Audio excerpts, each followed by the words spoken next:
Hey, hello there, it's RGB, I'm back. I'm going to continue with Mong against Minchul. We're going into game number 3. But first, before we go in, let's have a quick recap of where we left off with Mong and Minchul.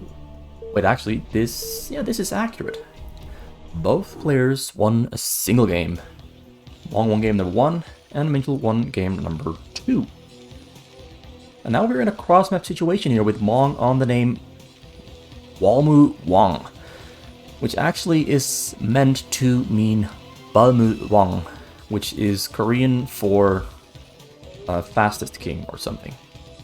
Infinite king. When the bottom line is the Korean alphabet has no W and no V. They share the same letter as B and P. So BP, P, and B equal B and F. B and F don't exist. So whenever you see Koreans type BB, they actually mean a B or a P. That aside though, we've got Minchul here on the bottom corner.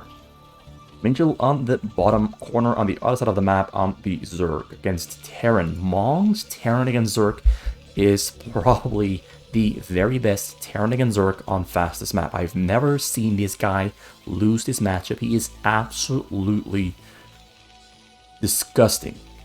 Straight up disgusting in this matchup. Really, honestly. Starts off with, I think that's the supply depot into barracks. It might be barracks into supply depot, I'm not sure. I think it's supply depot into barracks into barracks. That's what my gut feeling tells me. Honestly, not sure. I wasn't paying attention well enough. Minchul goes with a no-choke build order. That's something these very high-level players like to do instead of going for a choke, although this is going to be a choke, hatchery, or scout.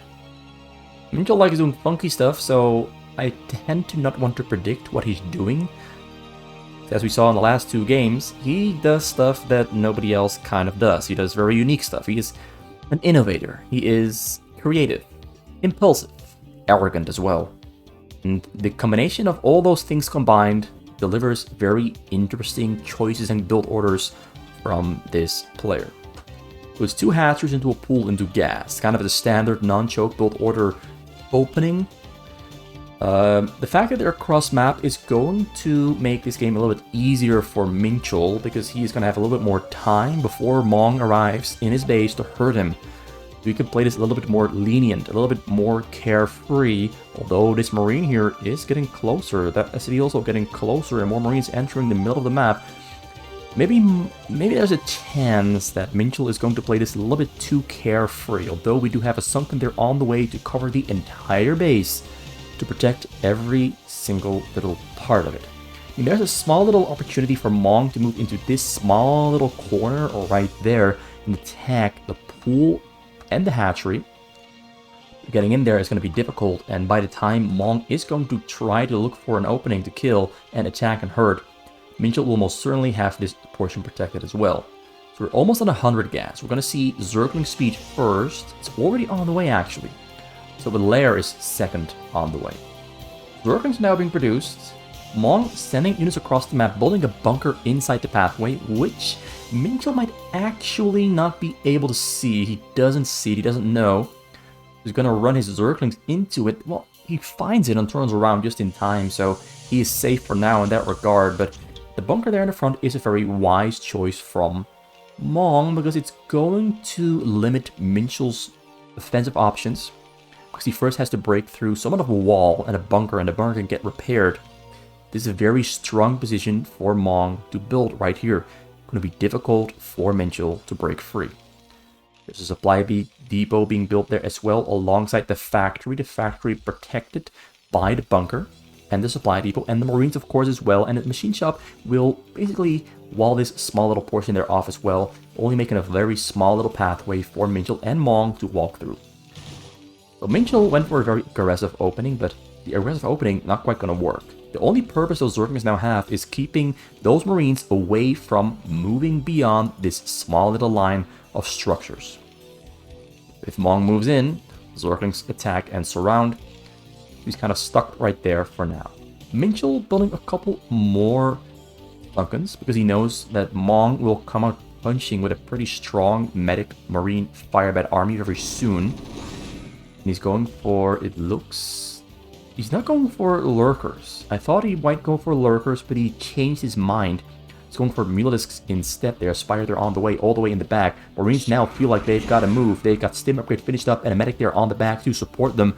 So they go in, looking for an opening, looking for somebody to kill, goes in, finds a lot of sunken there, forced to turn around, loses 2 Marines. But quick reactions manage to prevent disaster. So he's just going to stay on the sides for now and wait a little bit longer. The Overlord there sees units coming in across the map time and time again. Firebats entering the bunker, so the bunker is definitely a no-go zone at this point for Minchul, because the Firebats will just destroy basically all the Zerglings. Or he goes in on the bottom side, he gets surrounded or there from behind. Minchul can't quite go in because quick reaction there from Mong do save the fight. The medics there do keep the Marines alive. Ooh, yeah, he found an opening. He created an opening, and he's in the corner. Gonna try to snipe the pool to stop something from being built. We don't have Lurker aspect on the way at the moment. Marines are doing a very good job there. There's nothing hitting the Marines. There's Zerglings dancing back and forth trying to hurt them, but Marines with range and stim don't really care. Although range isn't finished yet, it's still on the way. But Mong managed to deal the first blow, took down some Sunkens, took down the Zerglings, and took down a pool. And losing the pool is quite important, because now Minchul has to build another one, and he cannot build Sunkens at the moment, which really does hurt. So the mutas have finished up. Not sure if Mong actually saw the Spire. I assume he did, because he's returning back home. He knows the mutas are on the way, and he needs units back at home very quick to defend against the mutas. Now the question is going to be, does Minchul have great Mutalisk micro? Or is Mong's anti-Mutalisk Marine Micro too great? Although, tanks on the scene, Firebats coming in as well. Tanks shooting on the drones. A couple of drones did go down, but most of the drones managed to evacuate. The Firebats didn't achieve anything. The tanks going down there as well. And you're back at home. We've got Mutalisk flying back and forth, killing Marines. Though a lot of Marines there returning back on the scene. He fails 2 attempts at Muta Micro there. Clicks away a little bit too early. Could have killed 2 more, maybe 3 more Marines with the volleys from the Mutas.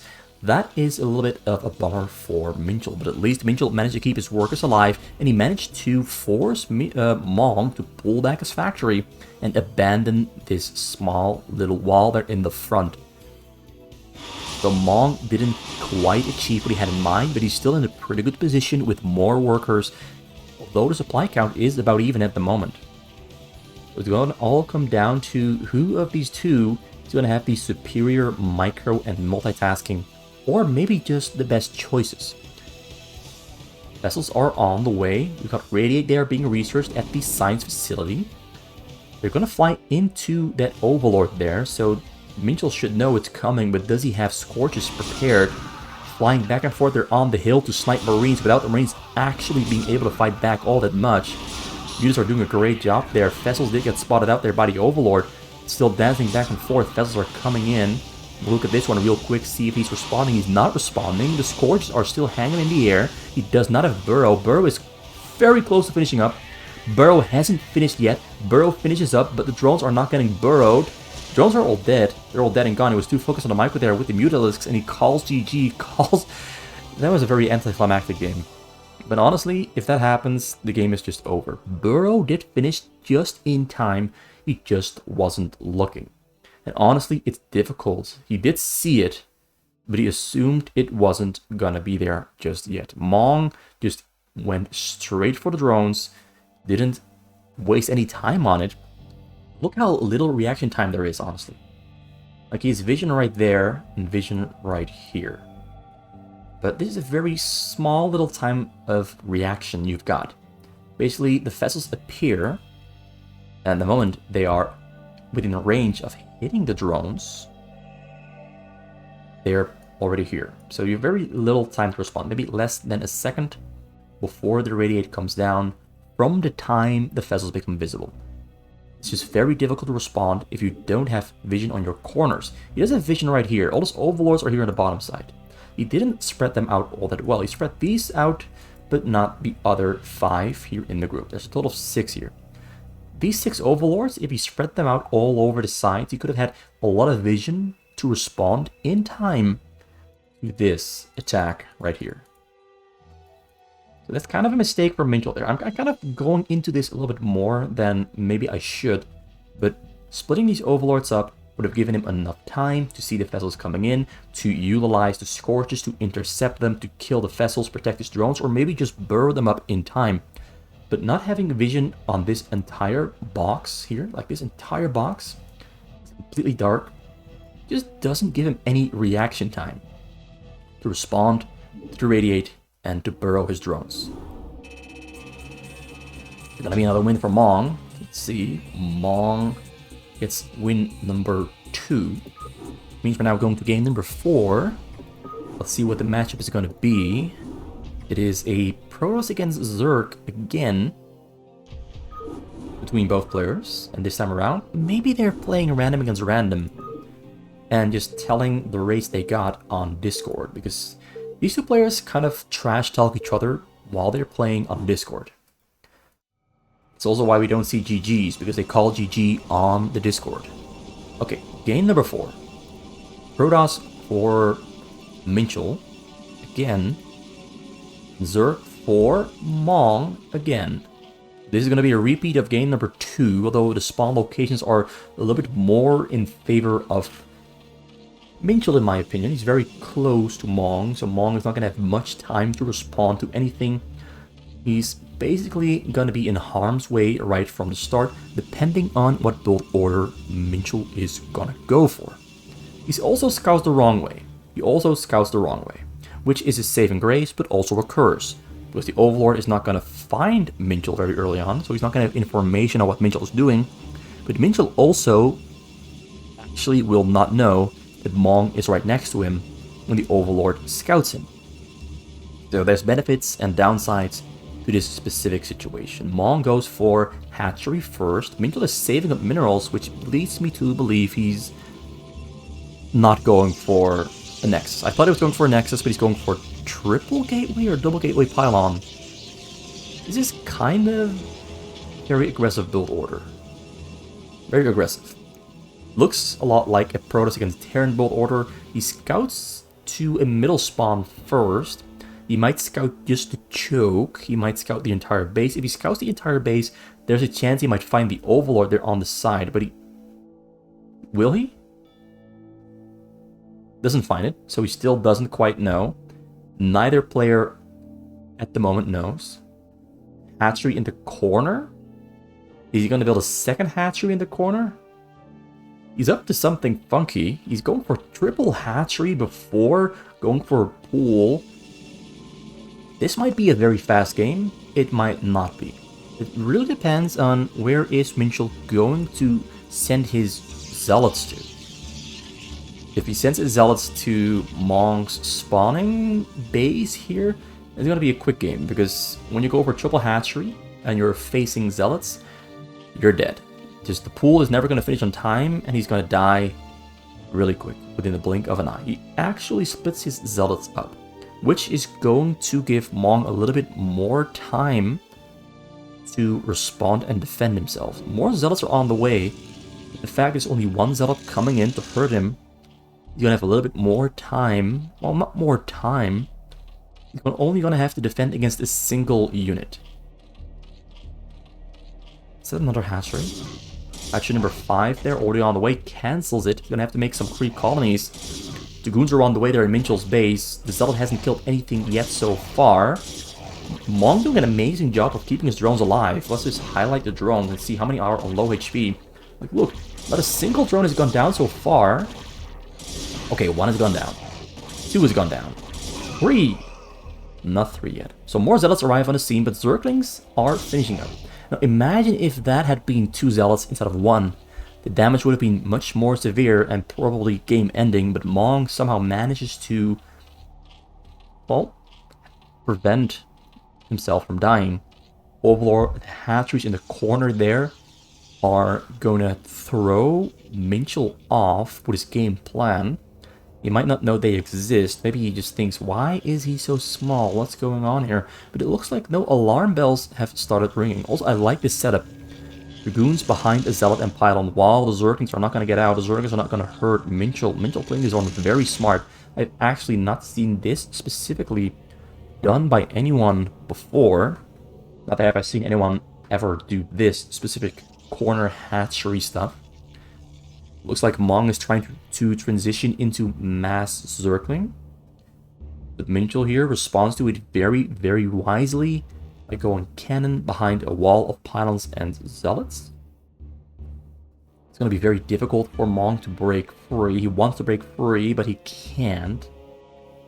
Cue the song. Wait, he's going. Gonna try. Nope, not gonna happen.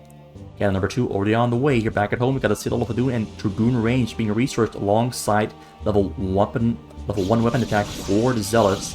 So he goes in. Difficult fight here. Difficult fight. Is he gonna break through? Is this gonna be enough? It's very slow. Units. Ooh, he's got enough Zerglings, I think. He's breaking. His Zerglings can't quite get through. Is this gonna fail? Is it gonna work? He should have. More Zerglings are coming out. A lot of Zerglings are coming out, but he has to target fire the cannons there in the front while keeping the Dragoons away. Okay, he's winning the fight for now. Dragoons are pulling back. There's 3 gateways there back at home in Minchul's base. Minchul's got 2 cannons there on the way. Zerglings keep coming out. Is Mong gonna cheese his way to victory here, or is Minchul gonna be fine? That's basically the question. Oh, sorry. I switched scene. I didn't mean to. I'm back here in the action. Okay. So it looks like the cannons there finish just in time, and the Dragoons have done their job of buying time for the cannons to finish up. Mong is still going all in. He hasn't really made any drones except that one. Just that one drone. Still just making Zerglings, trying to get as many of them as he can, but he only has 12 drones against 29 from Minchul. Minchul in a pretty good shape here. Getting Zealots now as well. Zealots do way better against those Zerglings than Dragoons do. Zealots are going to function as somewhat of a wall for Dragoons. Zealots in the front.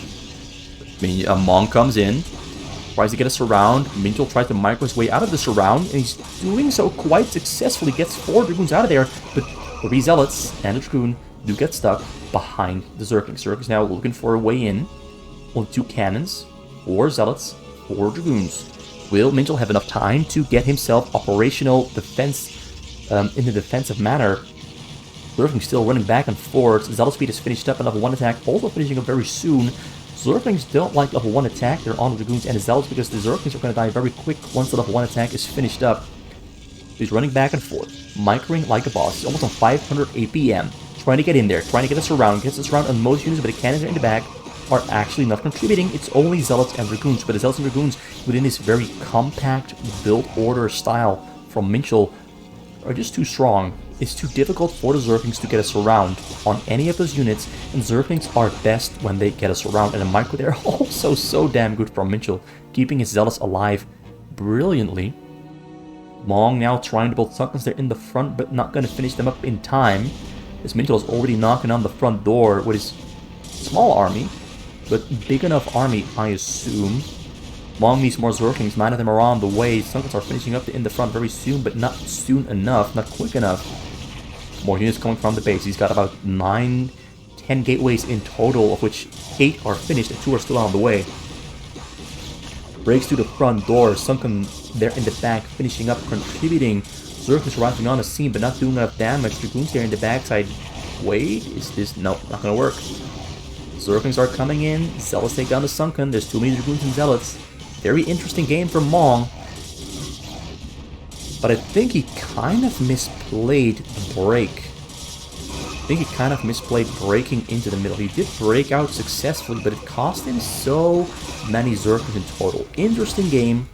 Only Zerglings, and attempt to cheese, but Mong just played it very smart. I mean, Minchul played this one very smart. Minchul just countered the Zergling option. I don't want to say perfectly, but the best to his ability. He countered it really well. And he's now just punching so damn hard that Mong cannot keep up and is forced to call GG on the Discord and leave the game. And Minchul wins that one pretty convincingly. Mong tried some funky stuff. The funky stuff almost worked, but it wasn't good enough. It almost worked. It was just a little bit more damage, just a couple more Dragoon kills, and he would have been able to just slide into the backside there and hit Minchul where it counts. economy, the probes, kill the cannons in the backside, and just snowball from there on out. But things don't always exactly go as you had in mind. Minchul just had it all going. The timings of everything was perfect. The wall was perfect. The single nexus build order strategy worked out perfectly. Game number 5. Game number 5. We're back to Terran against Protoss. Well, yeah, Mong here on the Terran. The second time he's playing Terran in this set. Minchul again on the Protoss, his main race. He's played it 3 times already this set. Well, this is the 3rd time actually. Mong has played Terran twice. So how is Mong gonna play this one? His Terran against Protoss is honestly the best on fastest map. It is the best one on fastest map. Better than Brain, better than Biol, better than Minchul, better than everyone else. My honest opinion. Better than Flash. He's even better than Flash on fastest map with Terran. And that's also because Mong has way more fastest experience than Flash. I think Mong has played like 1,000 fastest games. Well, maybe not 1,000, but he's played a lot of them. And Flash maybe has 200 in total. Maybe 250. Just a huge experience difference. And with fastest map, it really does come down to having experience. You have to encounter so many different situations you've never encountered before to really build an arsenal of options and answers to what you're encountering. So triple barracks build order there from Mong. Nexus first into Forge. Well, Nexus into Gateway? Nexus into Gateway from Minchul. Funky stuff. He's mixing things up once again, trying to do his own little thing. Instead of following the established meta, he's just always improvising, changing things just a little bit. I mean, I don't ever see anyone do Nexus into triple gateway. Very risky stuff. Actually, I'm gonna call it now. Mong is in a way better position in this scenario than Minchul is, but Mong is making a big mistake. He saw the probe there from Minchul and he didn't scout this base. Mong? What are you doing? Mong? He's right next to you. Oh, Minchul is doing the same thing, also scouting the wrong way. Both players are just doing the wrong thing right here. This is terrible. Like, the way to counter this build order from Minchul, where he goes for Nexus into triple gateway without a Forge. Well, a Forge is there on the way, but it's very, very slow, very late. Is to hit them early. Harass the probe line. Be there before the Zealots can actually fight you. Before the Zealots are finished up. But now we've got Zealots on the map. And we've got triple Zealot coming out from the gateway production. And a cannon there coming up in the front. So Mong missed his opportunity, his window, where he can strike and hurt Minchul. He missed his window. So now Mong is falling behind a little bit on Minchul. Minchul, with the double Nexus, has a bigger economy, because Mong doesn't really have a big economy yet. I mean, they're still somewhat on the same amount of workers. But Minchul is going to build up a stronger economy over the next couple of minutes. And Mong's going to have to make a choice. Is he going to go for an attempt at a frontal break with Medic, Marine, and maybe even Firebat? Or is he going to get more command centers and try to defend and catch up with his economy?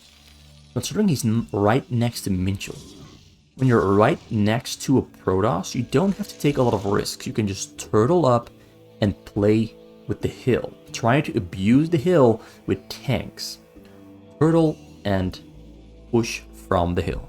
That is what I've seen most Terrans at this level of play do. They turtle. But maybe Mong has different plans. Although Minchul definitely has some aggressive plans. He wants to use his triple gateway production to start hurting Mong, to start pushing for an advantage, to keep Mong occupied and busy, and maybe punish Mong in the case Mong went for a triple command center build order, went for a double command center build order, Gets a pretty good surround on the Zealots, but the Zealots are pushing back the Marines quite effectively. One Zealot there in the back scouting the base to see what's going on, to confirm whether there is a command center in the back or not. Confirming if there's a command center in the back is pretty important information. I just lost connection. Who bet on that? So actually, after this replay, I might have to restart Starcraft. Just so you know, I might have to restart Starcraft. Anyway, Mong successfully defends that one with ease. And now Minchul is actually in a pretty dangerous situation because he just lost a lot of his Zealots that he needed to defend the front. So he's building a lot of cannons at the moment, while warping in double robotics. Marines are on the way. There should be enough Zealots and Marines, Zealots and cannons in the front for him to successfully defend. Mong realizes this, doesn't go in, he's just going to stay there in the front. There's too many cannons, too many Zealots. The Marines can never break through. Engineering bay is finished. Turrets are coming up on the bottom side and in the front. More Marines are spawning. He's not going for 5 or 4 barracks. He's going for triple barracks to defend himself. Might not be enough. It might also just be enough. Kind of depends on whether these Zealots get us around on the Marines. Marines do stim out and they're really quickly going to try to fight back a little bit. But the Zealots, the micro is great though. For Mong here, the micro is really good. But Minchul keeps anticipating the micro, keeps stepping forward. Who's going to win this one? Looks like Mong wins the exchange. Keeps a lot of Marines alive. The micro was just really, really good. And the medics assisted him in blocking those Zealots for a couple of seconds. Just medics blocking Zealots can really make a difference in who of two wins the fight, who wins the exchange, who gets the upper hand. So shuttle speed on the way, Zealot speed on the way, weapon attack on the way, and double Reaver also on the way. So first, a little bit of information gathering there with the shuttle. See if there's turrets up on the sides already, or whether they're not there. Goes in, unloads, gonna unload a couple more, tries to fly in all the way, can't go in all the way, loses the shuttle. Not sure if that's worth it, just wants to get information, but not sure if losing the shuttle and a Zealot that early on, when you're setting up for a follow-up attack, is honestly worth it. I'm not sure it is. Don't think it is. So Mong in a pretty good situation with 37 SCVs against 56, almost 60. A 25 supply difference. The front hasn't been entirely walled up. There's a lot of Zealots here as well. The front not yet being walled off might actually be incredibly, insanely bad for Mong. Because now the Zealots can just walk through, get on the tanks, and allow the Reavers to land. He's going to do just that. He's going to walk in, load the Reavers. Mong is target firing the Reavers, but the tanks go down. The Reavers stay alive. Shuttle goes down. Flies too close towards the turret, so now he's going to try to walk forward and target fire the Reavers. Reavers taking damage. Reaver goes down to the bunker. Marines dancing back and forth there. Supply difference now 45. 50. 50 supply difference. Minchul is going very hard on the production. More Zealots are coming in. 4 robots in the front. 4 Reavers are on the way. Storm on the way. Level 1 attack finishing up very soon. 1 Zealot there all the way in the back. Mong might be playing this a little bit too risky on being only on triple barracks and going for double starport. Reavers unloading in the front. This game might just already be over. Still gonna get taken down. Reaver's gonna be stuck on the low ground. Marines are forced to return. The Zealot are still running back and forth in the back. Mong just almost has no units at all, and Minchul just going super hard on the production. Almost has double. He will have double the supply in seconds. Corsair to take care of the raid. I've never seen that done before in this specific way. Minchul just improvising his build order to insane degrees. Now drop comes in. There's double Reaver inside the shuttle. Raid's ignoring it. Ooh, he's going for the kill shot on the tank. Marines are in the back, microing great. The micro is so good. He splits them up, prevents all of his Marines from dying to the Scarabs. The Reavers in the front are too beefy for the Raids, but the Raids do take it down very slowly. But it's mostly the Zealots attacking everything they can, killing Marines, killing factories, killing machine shops. Mong is going to defend this wave. Is he? He might not even defend this wave. He's going to die right here, right now. Reaver on the scene. Reaver can't shoot. Reaver's going to shoot on the SCVs. The SCVs are trying to run away. SCVs are going to die. They're all going to die. Now on 33, Reaver does go down, luckily. Marines are spawning, but Zealousy keeps streaming in. Templates are also on the scene. Minchul just absolutely destroying Mong, who tried to play it a little bit risky, a little bit too risky. Didn't finish his wall in the front. Always storms everything. 23 SCVs still alive. Now Archons are mortaring. There's only a couple Marines and a race left there to defend. Mong just completely misplayed this one, and Minchul just took advantage of every single little weakness that Mong presented. This is why it is important to actually finish your wall in the front very early on. If he had a wall, if he had 3 depots as a wall in the front, this would have played out completely differently. But having no wall, having nothing to protect himself, just allowed Minchul to walk right through, get the money shot on the tanks, and just kill everything behind the wall once the wall was broken through. The unfinished wall. It was an unfinished wall. Just walk right in there and start punching. And he punched hard. The production was insane though. Like, his minerals are high, but he had already at this point won the game. His production was insane. Just a great switch up with a great insane follow up on the frontal break. That's game number 5. I think that's game number 5. Quickly update the score. It's going to be 3 wins for Minchul. Basically, he won every single Protoss game so far. And Mong won a Terran and a Protoss game against Terran and against Zerg.